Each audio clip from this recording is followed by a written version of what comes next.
معزز طلبہ طالبات السلام علیکم۔ میں آصف ندیم خلجی ترجمۃ القرآن کے سلیبس کے ساتھ میں حاضر۔ سورۃ البقرہ، تعارف اور خصوصیات۔ سورۃ البقرہ قرآن مجید کی ترتیب کے اعتبار سے دوسری اور سب سے طویل اور لمبی سورت ہے۔ اس سورت میں کل 286 آیات ہیں۔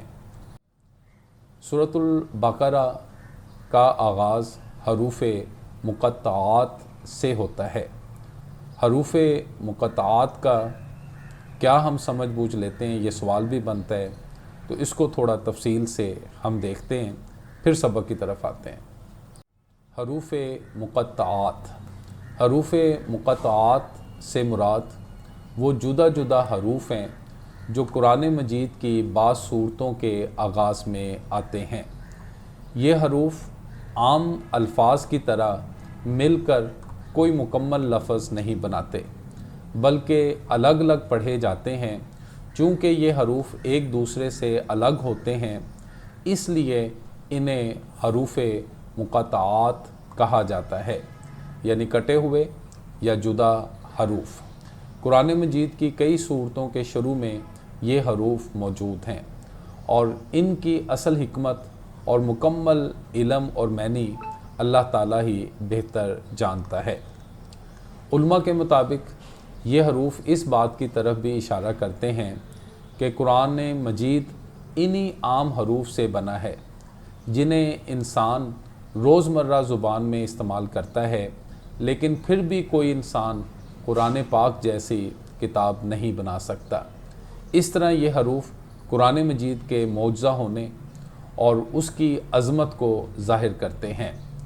حروف مقطعات کی چند مثالیں: الف لام میم، یاسین، حامیم، طٰہٰ، قاف، نون۔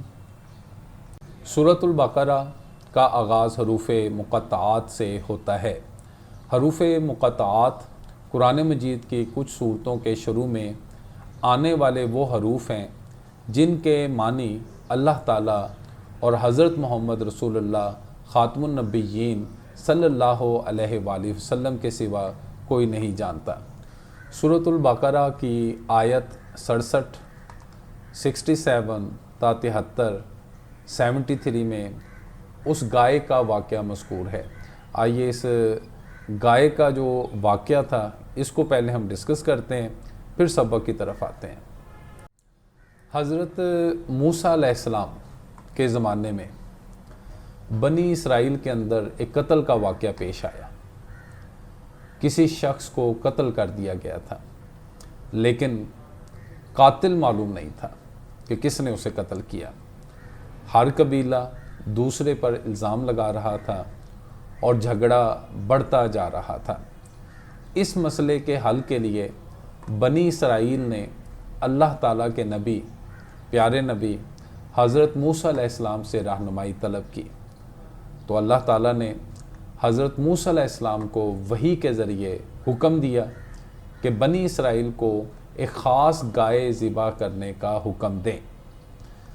بنی اسرائیل کے پھر سوالات اور ہٹ درمی دیکھیں، ان کی یہ بھی نیچر قرآن پاک نے بتائی ہے۔ جب حضرت موسیٰ علیہ السلام نے انہیں گائے ذبح کرنے کا حکم سنایا تو بنی اسرائیل نے سیدھا حکم ماننے کی بجائے طرح طرح کے سوالات شروع کر دیے۔ انہوں نے پوچھا کہ گائے کیسی ہونی چاہیے، اس کا رنگ کیا ہو، اس کی عمر کتنی ہو، یعنی ان سوالات کی ضرورت بھی نہیں تھی۔ حضرت موسیٰ علیہ السلام ہر سوال کا جواب اللہ تعالیٰ کے حکم کے مطابق دیتے گئے۔ بتایا گیا کہ وہ گائے نہ بہت بوڑھی ہو، نہ بہت کم عمر ہو، بلکہ درمیانی عمر کی ہو۔ پھر بتایا گیا کہ اس کا رنگ گہرا زرد ہو جو دیکھنے والوں کو خوش کر دے۔ مزید یہ کہ وہ گائے ایسی ہو جس سے کھیتی باڑی یا پانی کھینچنے کا کام نہ لیا گیا ہو اور اس میں کوئی عیب بھی نہ ہو۔ آخر کار بنی اسرائیل نے بڑی مشکل سے ایسی گائے تلاش کی اور اسے ذبح کیا گیا۔ پھر اللہ کے تعالیٰ کے حکم سے مقتول شخص کے جسم پر، ٹھیک ہے، جو قتل کر دیا گیا تھا، اس گائے کا ایک حصہ مارا گیا۔ اللہ تعالیٰ نے اپنی قدرت سے اس مردہ شخص کو کچھ لمحوں کے لیے زندہ کر دیا۔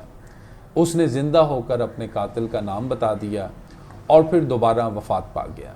اس طرح قاتل کا راز بھی کھل گیا اور لوگوں کو اللہ تعالیٰ کی قدرت کا واضح نشان دکھایا گیا۔ اس قصے سے یہ سبق ملتا ہے کہ اللہ تعالیٰ کے حکم کو بلا تاخیر مان لینا چاہیے۔ ٹھیک ہے، خدا پاک کا حکم ہے تو اس کو منوعین فوری طور پر مان لینا چاہیے، اور غیر ضروری سوالات جس کی ضرورت ہی نہ ہو یا ہٹ درمی نہیں کرنی چاہیے۔ بنی اسرائیل اگر شروع ہی میں گائے ذبح کر دیتے تو انہیں اتنی مشکل پیش نہ آتی۔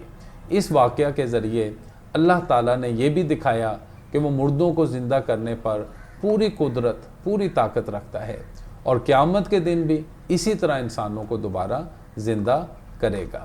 سورۃ البقرہ کی آیت 67، 67 تا 73، 73 میں اس گائے کا واقعہ مذکور ہے جسے ذبح کرنے کا حکم بنی اسرائیل کو دیا گیا تھا۔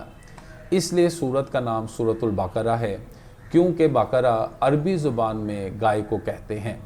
اور یہاں سے یہ سوال بھی بن سکتا ہے آپ کے امتحان کے لیے کہ سورۃ البقرہ کی وجہ تسمیہ کیا ہے، اس کو یہ نام کیوں دیا گیا، تو یہاں سے اس کا جواب بن سکتا ہے۔ اس واقعہ میں بہت سی حکمتیں ہیں، جن میں سے ایک اہم بات یہ ہے کہ اللہ تعالیٰ انسانوں کے مر جانے کے بعد انہیں دوبارہ زندہ کرنے پر بھی مکمل قدرت رکھتا ہے۔ نبی کریم صلی اللہ علیہ وآلہ وسلم جب ہجرت فرما کر مدینہ منورہ تشریف فرما ہوئے تو یہ صورت نازل ہوئی۔